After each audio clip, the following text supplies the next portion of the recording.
আসসালামু আলাইকুম viewers, welcome জানাচ্ছি আরো একটি ব্র্যান্ড নিউ ভিডিওতে। আজকে কিন্তু বর্তমান সময় Xiaomiর সবচেয়ে flagship phone Xiaomi Mi 13 Pro, যেটা হচ্ছে Xiaomiর ইতিহাসে সবচেয়ে বেশি ফ্ল্যাগশিপ, সবচেয়ে বেশি দামিও বলতে পারেন।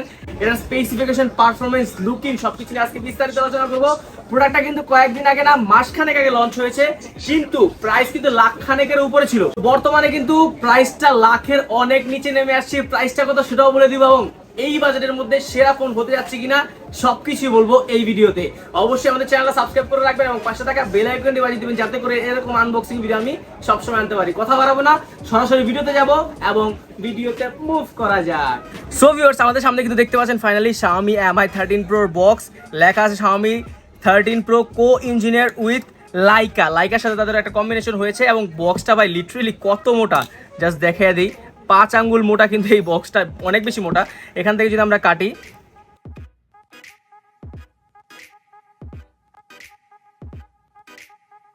দেখবো ভিতরে লেখা আছে হচ্ছে Xiaomiর একটি টিপিক্যাল বক্স, ব্ল্যাক কালারের সাথে লেখা আছে Xiaomi। ভিতরে দেখবো কি সিমেজ একটা ট্রে দেওয়া আছে, এটা হচ্ছে আপনাকে ডঙ্গল, আর হচ্ছে ওখানে দেওয়া আছে ট্রান্সপারেন্ট কাভার। ট্রান্সপারেন্ট কাভারটা সাইডে রাখছি আমরা আগেই। এবং এখানে দেখবো কি দেওয়া আছে, এখানে ডিভাইসটা দেওয়া আছে। ভিতরে দেখা যাক, ভিতরে দেওয়া আছে একটি 120 ওয়াটের চার্জার। ভাই লুক অ্যাট দিস চার্জার, ভাই রে ভাই, এই চার্জারটা যদি কারো মাথায় মারে ভাই লিটারেলি মাথা ফাইটে যাবো লিটারেলি। এবং এটা হচ্ছে চার্জারের হচ্ছে cable, USB type A to type C cable, actually orange colour থাকে কম্বিনেশনটা। সো এগুলো আমরা সাইডে রাখি। এবং ডঙ্গল কিন্তু দেওয়া আছে, ভিতরে ট্রান্সপারেন্ট কেসটাও দেওয়া আছে। ডিভাইসটাতে চলে আসি, this is the device. Look at this bro, just look at this. কালারটা দেখেন, একটা প্রিমিয়াম ফিল আছে। হাতে ধরলেই মনে হয় যে একটা ফ্ল্যাগশিপ ফিল অবশ্যই দেয়। এবং সবচেয়ে বড় কথা, সামনে দেখতে পাচ্ছেন কার্ভ ডিসপ্লে, পিছনেও কার্ভ সামনেও কার্ভ। এবং ফোনটা কিন্তু অনেক বেশি ভাই ভারী, অ্যাকচুয়ালি হাতে নিতে মনে হচ্ছে যে এটা কিছু একটা হাতে নিচি মনে হইতেছে আসলে। আর এখানে কিন্তু দেখতে পাচ্ছেন ক্যামেরা বামটা কিন্তু আগের থেকে অনেক বেশি মোটা করা হয়েছে, দেখতেই পাচ্ছেন এখানটাতে লাইকা লেখা আছে। তার মানে ক্যামেরার সাথে তারা কিন্তু একটা কোলাবরেশন করেছে লাইকার সাথে, সেটা নিয়ে আমরা বিস্তারিত ভিডিওতে কথা বলবো। ট্রিপল রেড ক্যামেরা, সেটা পিছনে পুরোপুরি শিল্ড গ্লাস ব্যবহার করা, সামনেও কিন্তু গ্লাস। সো এখন কিন্তু আমরা সবকিছু নিয়ে সরাসরি স্পেসিফিকেশনে মুভ করবো। ফাইনালি Mi 13 Pro ইন্ডিয়ান ফিলের কথা বলতে গেলে 6.73 ইঞ্চির একটি বড় সড়ো ডিসপ্লে এখানে ব্যবহার করা আছে। তার পাশাপাশি এই ফোনটার থিকনেস হচ্ছে 8.7 মিলিমিটার, একটু মোটা। এবং এটার ওয়েট হচ্ছে 230 গ্রাম। ভাই লিটারেলি 230 গ্রাম কিন্তু অনেক বেশি ওজন। এবং হাতে নিলেই মনে হয় যে কিছু একটা হাতে আমি অবশ্যই নিছি। এবং সামনে কিন্তু একটা কার্ভ ডিসপ্লে ব্যবহার করা আছে, এবং পিছনে কিন্তু পুরোপুরি কার্ভ হয়ে এসে মিশে গেছে একদম। এবং ফোনটা ভারী হওয়ার অন্যতম কারণ হচ্ছে পিছনে ব্যবহার করা কিন্তু সিরামিক ফিনিশের একটি গ্লাস। তার পাশাপাশি সামনে কিন্তু ব্যবহার করা আছে কর্নিং গরিলা গ্লাস ভিক্টাস। এবং ওভারঅল ইন্ডিয়ান ফিলের কথা বলতে গেলে আমার কাছে কিন্তু একটু ভারী মনে হয়েছে, বাট ফ্ল্যাগশিপ ফোনগুলোতে কিন্তু হচ্ছে জিনিসগুলো বেশি দিতে গিয়ে কিন্তু ফোনগুলো ভারী করে ফেলতেছে। তার পাশাপাশি বাটন এবং পোর্টসের কথা বলতে গেলে এখানে কিন্তু অলমোস্ট সবকিছু আমরা অ্যাভেলেবল পাচ্ছিলাম। তবে আমাদের সবার প্রিয় হেডফোন জ্যাক কিন্তু এখানে নেই। রাইট সাইডে কিন্তু আমরা পেয়ে যাচ্ছিলাম ডুয়াল স্পিকারের যে মেইন স্পিকারটা, অবশ্যই ডুয়াল স্পিকারটা কিন্তু হচ্ছে ডলবি অ্যাটমস সাপোর্ট করে থাকে। তার পাশাপাশি মাঝখানে পেয়ে যাচ্ছিলাম আমরা ইউএসবি টাইপ সি পোর্ট, এবং তার পাশাপাশি কিন্তু পাচ্ছিলাম আমরা হচ্ছে নয়েজ ক্যান্সেলেশন মাইক্রোফোন। আরেকটা বিষয় আপনাদেরকে বলতে চাই, এখানে যে দেখতে পাচ্ছেন এই ছোট ছোট ব্যান্ড, মানে একটা করে দাগ দেখতে পাচ্ছেন পোর্টস এন্ড বাটনের কাছাকাছি, এগুলো হচ্ছে কিন্তু 5G ব্যান্ড। এবং আপনারা যদি লেফট সাইডে আসেন তাহলে কিন্তু দেখতে পারবেন ব্যবহার করা আছে সিম ইজেক্টর ট্রে, যেখানে আপনারা ডুয়াল ন্যানো সিম কার্ড ইউজ করতে পারবেন। আমরা জানি ফ্ল্যাগশিপ ফোনগুলোতে কিন্তু একদমই হচ্ছে এক্সট্রা মেমোরি কার্ডের অপশনটা থাকে না। তার পাশাপাশি কিন্তু অন দ্য রাইট সাইড যদি আমরা চলে আসি তাহলে কিন্তু দেখতে পারবো ভলিউম আপ ডাউন বাটন আর পাওয়ার অন অফ বাটনটাই ব্যবহার করা আছে। এছাড়া কিন্তু তেমন কিছু অ্যাভেলেবল নাই। এবং ফিঙ্গারপ্রিন্ট সেন্সরটা কিন্তু ডিসপ্লেতে, অবভিয়াসলি ডিসপ্লেতেই থাকবে। এবং লেফট সাইডে আমরা আসলে কিন্তু দেখতে পারবো কোনো রকম পোর্টস এন্ড বাটন এখানে অ্যাভেলেবল নাই। উপরের দিকে আমরা আসলে দেখতে পারবো ব্যবহার করা আছে হচ্ছে নয়েজ ক্যান্সেলেশন মাইক্রোফোন সেকেন্ডারি, যেটা তার পাশাপাশি ব্যবহার করা আরও একটি নয়েজ ক্যান্সেলেশন মাইক্রোফোন, এবং এখানে আইআর ব্লাস্টার ব্যবহার করা আছে।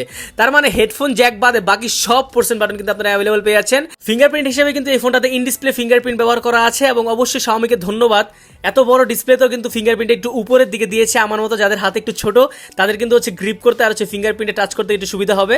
এবং টাচ করার সাথে সাথেই কিন্তু খুলে যাচ্ছিল সুপারসনিক ফিঙ্গারপ্রিন্ট ব্যবহার করা। আপনার হাত যদি ভেজাও থাকে তারপরও কিন্তু হচ্ছে এই ফোনটার ফিঙ্গারপ্রিন্টটা খুব তাড়াতাড়ি ডিটেক্ট করে নিতে পারবে। তো ওভারঅল ফিঙ্গারপ্রিন্টটাও কিন্তু ঠিকঠাকই ছিল। এখন চলে আসা যাক এই ফোনটার স্ট্রং পয়েন্টে, এটা ডিসপ্লে সেকশনে আমরা আসলে দেখতে পারবো 6.73 ইঞ্চির একটি বড় সড়ো ডিসপ্লে এখানে ব্যবহার করা আছে। এবং LTPO অ্যামুলেট ডিসপ্লে ব্যবহার করা আছে, যেটা হচ্ছে E6 অ্যামুলেট ডিসপ্লে। এবং এখানে কিন্তু 1 billion colour supported, 120 hertz refresh rate obviously.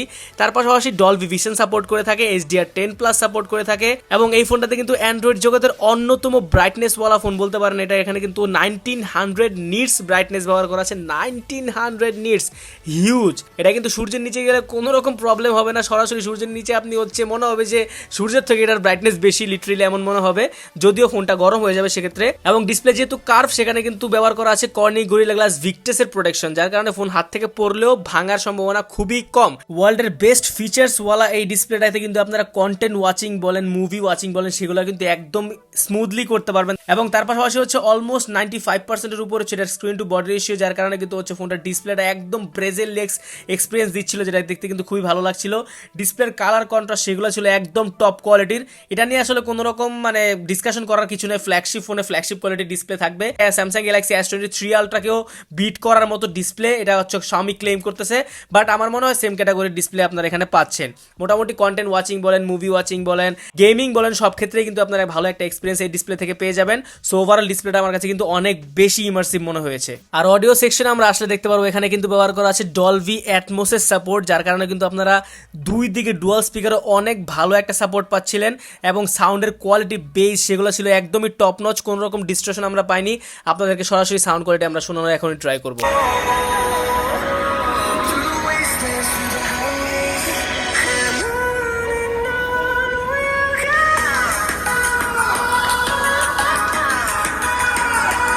এখন চলে আসা যাক এই ফোনটার অন্যতম হাইপ তোলা ফিচার, সেটা হচ্ছে এই ফোনটার ক্যামেরা সেকশন। ক্যামেরা সেকশনে আমরা আসলে দেখতে পারবো পিছনে কিন্তু ব্যবহার করা ট্রিপল রিয়ার ক্যামেরা সেটআপ, যেটার মেইন ক্যামেরা হচ্ছে 50 megapixel camera, secondary telephoto lens সেটাও কিন্তু 50 মেগাপিক্সেল ক্যামেরা, এবং থার্ড যে ক্যামেরা ব্যবহার করা আলট্রা ওয়াইড সেটাও কিন্তু 50 মেগাপিক্সেলই ব্যবহার করা আছে। এবং 50 মেগাপিক্সেল মেইন ক্যামেরাতে কিন্তু ব্যবহার করা আছে সনির IMX এর 989 এর একটি সেন্সর।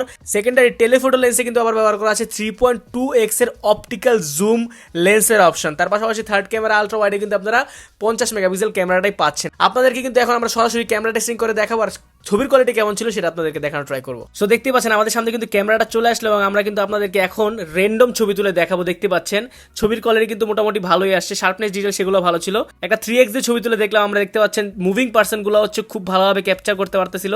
কাস্টমাররা কিন্তু হাঁটতেছিল এখানে, তারা কিন্তু হচ্ছে হাঁটতে হাঁটতে কিন্তু ছবি ক্যাপচার করে ফেলছে খুবই শার্পলি, মানে কোনো রকম ব্লার কিন্তু হয় নাই, যে জিনিসটা আমার কাছে কিন্তু অনেক বেশি ভালো লেগেছে। এবং এই ফোনটাতে কিন্তু 70x পর্যন্ত জুম ব্যবহার করা আছে, যেটা আপনি চাইলে হচ্ছে চাঁদের ছবি তুলতে পারবেন এই ফোনটা দিয়ে। ওভারঅল ছবির কোয়ালিটি ভাই, টু বি অনেস্ট স্পিকিং, অনেক বেশি ভালো ছিল। ছবির কোয়ালিটি, ছবির শার্পনেস, ডিটেলস প্রত্যেকটা জায়গায় কিন্তু অন পয়েন্ট ছিল। আমরা যখন পোর্ট্রেটে ছবি তুলতেছিলাম তখনও কিন্তু হচ্ছে একদম এজ ডিরেকশনটা পারফেক্টলি ধরতে পারতেছিল, সঠিক লাইটনিং কন্ডিশনেও কিন্তু প্রপার ছবি দিতে পারতেছিল, এবং লাইট যেখানে একটু কম আছে সেখানে কিন্তু আর্টিফিশিয়াল লাইট ক্রিয়েট করেও ছবির কোয়ালিটি অনেক ভালো কোয়ালিটি প্রোভাইড করতেছিল।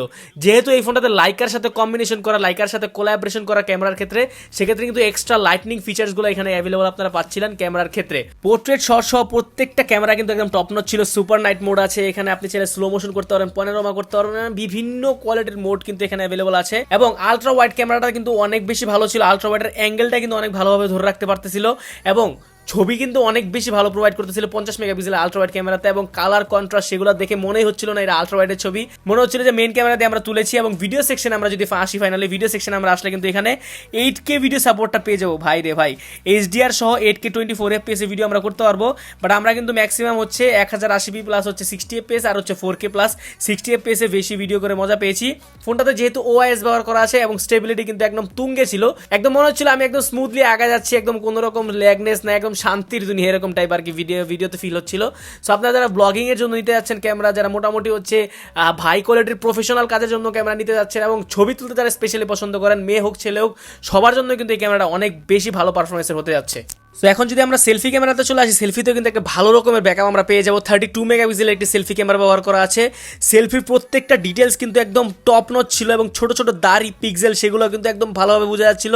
এবং পোর্ট্রেট শটও কিন্তু সেলফির কিন্তু পিছনে ব্লার করে একদম এজ ডিরেকশন সুন্দরভাবে ধরে রাখতে পারতেছিল, যে জিনিসগুলো কিন্তু আমার কাছে অনেক বেশি ইমপ্রেসিভ মনে হয়েছে। তার পাশাপাশি 32 মেগাপিক্সেল সেলফি ক্যামেরা কিন্তু 22mm পর্যন্ত ওয়াইড ছবি তুলতে পারে, এবং আপনারা যারা ডাইনামিক রেঞ্জের ছবি তুলতে পছন্দ করেন সেলফিতে, তাদের জন্য কিন্তু গ্রুপ সেলফি প্লাস হচ্ছে নর্মাল ছবিতে কিন্তু অনেক ভালো একটা ব্যাকআপ এখান থেকে আপনারা পেয়ে যাবেন। সেলফি ভিডিওতে কিন্তু আমরা 1080 প্লাস 60 FPS ভিডিও করে দেখেছি, অনেক স্টেবল ভিডিও আমরা পাচ্ছিলাম। এবং আমরা কিন্তু overall video quality, selfie quality বা ক্যামেরার কোয়ালিটি বলতে গেলে জাস্ট টপ নচ ছিল। লাইকের সাথে কম্বিনেশন করার পরেও তারা কিন্তু অনেক ভালো একটা ক্যামেরা প্রোভাইড করতে সক্ষম হয়েছে। এখন কিন্তু ফাইনালি আমরা চলে আসবো এই ফোনটার পারফরমেন্স সেকশনে। পারফরমেন্স সেকশনে সবার আগে যেই জিনিসটা বলবো সেটা হচ্ছে প্রসেসর। এখানে কিন্তু Qualcomm Snapdragon 8 Gen 2 4nm best বর্তমান সময়ের সবচেয়ে লেটেস্ট সবচেয়ে হাইয়েস্ট পারফর্ম করা একটি প্রসেসর, এবং এটা কিন্তু হচ্ছে ওয়ার্ল্ডের সবচেয়ে ফাস্টেস্ট বলতে পারেন বর্তমানে। এখানে কিন্তু অ্যান্ড্রয়েড ভার্সন 13, MIUI ভার্সন 14 ব্যবহার করা আছে, অ্যান্ড্রয়েডের সবচেয়ে হাইয়েস্ট ভার্সন এবং MIUI এর সবচেয়ে লেটেস্ট ভার্সন এখানে ব্যবহার করা আছে। পারফরমেন্সের কথা বলতে গেলে জাস্ট টপ নচ পারফরমেন্স আপনারা এখান থেকে পেয়েছেন, এবং এটার কিন্তু একটা ভার্সনই হয়ে থাকে 12GB র্যাম 256GB স্টোরেজ। আমাদের হাতে 12GB র্যাম 256GB স্টোরেজটা অ্যাভেলেবল আছে। তার পাশাপাশি কিন্তু LPDDR5X হচ্ছে এটার র্যাম টাইপ, এবং UFS 4.0 হচ্ছে এটার স্টোরেজ টাইপ, যেটা হচ্ছে বর্তমান সময়ের সবচেয়ে হাইয়েস্ট বলতে পারেন এবং সবচেয়ে হাই কোয়ালিটির স্টোরেজ টাইপগুলোর মধ্যে একটা। এবং এই ফোনটাতে জিপিইউ হিসেবে ব্যবহার করা আছে Adreno 740 একটি জিপিইউ পাওয়ার সাপ্লাই হিসেবে কাজ করে থাকে। এবং পারফরমেন্স, অন টাইম পারফরমেন্সের কথা আমরা যদি বলি, স্ক্রিন অন টাইম ছিল মোটামুটি 5 থেকে 6 ঘন্টা গেমিং এর ক্ষেত্রে। এবং আপনারা যারা পাবজি লাভার আছেন, যারা হচ্ছে ফ্রি ফায়ার লাভার আছেন, পাবজিতে তো অবশ্যই 90fps সাপোর্ট করবে, এবং 90fps এর পাশাপাশি কিন্তু এবং গেমিং এর ক্ষেত্রে ফোনটা কিন্তু বেশি একটা গরম হবে না। ফোনটা যেহেতু একটু মোটা, এখানে কিন্তু সিরামিক শিল্ড ব্যবহার করা আছে, সিরামিক শিল্ডের পাশাপাশি কিন্তু আলাদা কুলিং চেম্বার ব্যবহার করা আছে, যার কারণে ওটা ভেদ করে কিন্তু বাইরের দিকে গরম আসতে পারে না। এইটা কিন্তু অনেক ভালো একটা বিষয়, ভিতরে জিনিসটাকে হচ্ছে আপনাকে ঠান্ডা করে দেয়। স্পেসিফিকলি যারা ফ্রি ফায়ার, পাবজি এবং হচ্ছে কল অফ ডিউটির মতো বড় বড় গেম খেলতে আছেন, তারা কিন্তু হচ্ছে কনসিস্টেন্টলি ভালো এফপিএসে গেমিং করতে পারবেন। এবং জেনশিং ইম্প্যাক্টের মতো বড় গেমে কিন্তু হচ্ছে 45 থেকে 60 এফপিএস পর্যন্ত একদম লক ছিল। ক্যামেরা বলতে পারেন সবকিছু মিলিয়ে নিতে চান, তারা কিন্তু অবশ্যই নিতে পারেন। সো ভিউয়ার্স, আমরা কিন্তু এতক্ষণ যাবত এই ফোনটার স্পেসিফিকেশন নিয়ে কথা বলবো। এটার পারফরমেন্স কিন্তু ভাই আসলেই টপ লেভেলের performance. MI 13 Pro 12GB 256GB বর্তমানে আমাদের হাতে অ্যাভেলেবল আছে। এবং আমরা চলে আসবো এটা হচ্ছে ব্যাটারি ব্যাকআপ আর চার্জিং ব্যাকআপে। ব্যাটারি ব্যাকআপের কথা বলতে গেলে কিন্তু 120 ওয়াটের চার্জার এখানে ব্যবহার করা আছে, যেটা দিয়ে Xiaomi ক্লেম করতেছে 19 মিনিটের মধ্যে কিন্তু 0 থেকে 100% চার্জ হয়ে যাবে। লিটারেলি 19 মিনিটের মধ্যে। ভাই রে ভাই, কতটা স্পিড হয়ে গেছে এখন চার্জার। ফোন রেখে ওয়াশরুমে গিয়ে জাস্ট হাত মুখ দিতে যাবেন, 1 নাম্বার 2 নাম্বার করার জন্য না, হাত মুখ দিতে যাবেন, এই সাথে দেখবেন যে ফোন ফুল চার্জ হয়ে যাচ্ছে। তার পাশাপাশি কিন্তু দেখতে পাচ্ছেন এই ফোনটাতে ব্যবহার করা 50 ওয়াটের ওয়্যারলেস চার্জার। তার মানে হচ্ছে পিছনে একটা হচ্ছে ওয়্যারলেস রিং বসানো আছে। আপনার এই ফোনটা কিন্তু ওয়্যারলেস চার্জারও সাপোর্ট করে থাকে, সেটা চার্জ হতে সময় নেবে 40 মিনিটের মধ্যে 100% চার্জ হয়ে যাবে ওয়্যারলেস চার্জার। তার মানে ওয়্যারলেস চার্জার কতটা ফাস্ট। এবং পিডি চার্জার এখানে সাপোর্টেড, তার মানে আপনি হচ্ছে 25 ওয়াট 45 ওয়াটের আলাদা পিডি চার্জিং সাপোর্টটা অ্যাভেলেবল এখানে পেয়ে যাবেন যদি আপনি আলাদাভাবে ইউজ করতে চান। তার পাশাপাশি 10 ওয়াটের রিভার্স চার্জিং এখানে অ্যাভেলেবল আছে। আপনি এই ফোনটাতে অন্য একটা ফোন চার্জ করতে পারেন, সেটা হচ্ছে স্পিড হচ্ছে 10 ওয়াট। মানে যত ফ্ল্যাগশিপ ফিচার বর্তমানে মানে ওয়ার্ল্ডে চার্জিং এর ক্ষেত্রে বা অন্যান্য ক্ষেত্রে অ্যাভেলেবল সবগুলো এর মধ্যে আছে। আর ব্যাটারি ব্যাকআপের কথা বলতে গেলে 4820 mAh এর একটি ব্যাটারি এই ফোনটাতে ব্যবহার করা আছে। ফ্ল্যাগশিপ ফোনে 5000 mAh দরকার হয় না। চার্জারও 120 ওয়াট। ভাই 20 মিনিটের মধ্যে ফুল চার্জ, কোনো প্যারাই হবে না চার্জার নিয়ে, কোনো প্যারাই খাবেন না একদম চার্জিং স্পিড নিয়ে। 1 থেকে 1.5 দিনে একদম অনায়াসী স্পিড পেয়ে যাবেন। ভাই ফোনটা একটু ভারী, হাতে অনেকের মনে হতে পারে ভাই এত ভারী কেন, ভারী মনে হবে না, যদিও একটু ভারী, বেশি 200 গ্রামের উপরে এটার ওজন। সো মোটামুটি যারা এটার প্রাইস সম্পর্কে জানতে যাচ্ছেন, আজকে আমাদের অফার প্রাইসটা হচ্ছে 12GB র্যাম 256GB স্টোরেজ 89,990 টাকা। যারা যাচ্ছেন নিতে আমাদের বসুন্ধরা সিটির আউটলেটে চলে আসবেন। বসুন্ধরা সিটির level 5 block B shop number হচ্ছে 55 এবং এজিডি আসলে আমাদের দোকানের নাম। অবশ্যই এই ভিডিওটা যাতে ভালো লাগছে আমার চ্যানেলটা সাবস্ক্রাইব করে রাখবেন, যাতে করে এরকম ভিডিও আমি সবসময় আনতে পারি। তো আমি আজকে আর কথা বলবো না, হিমেল আজকে এখান থেকে বিদায় নিচ্ছি। দেখা হবে পরবর্তী কোনো ভিডিওতে। সে পর্যন্ত ভালো থাকবেন, সুস্থ থাকবেন এবং সবার নিজের খেয়াল রাখবেন। আল্লাহ হাফেজ।